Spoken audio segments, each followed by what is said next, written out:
దగ్గరికి వెళ్ళాడు కాబట్టి. కాకపోతే ఆమె మాట్లాడిందేమో వ్యక్తిగతం కాదు, రాజకీయం. ఇతను మాట్లాడింది వ్యక్తిగతం. అవును అవును.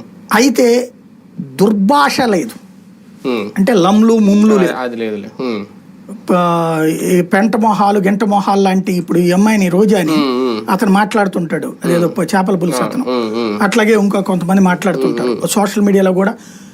పవన్ ఫ్యాన్స్ అయితే దారుణమైనటువంటి అట్లా విడుదల రజనీ. నీతి నువ్వు చెప్పేటప్పుడు నువ్వు నీతి పాటించాలి కదా, సంస్కారహీనతని గురించి నువ్వు మాట్లాడేటప్పుడు నువ్వు సంస్కారయుతంగా ఉండాలి కదా, అది గుర్తు చేస్తున్నాడు. ఎస్, అదే పాయింట్ అతనికి కూడా వర్తిస్తుంది, వైసీపీకి కూడా వర్తిస్తుంది.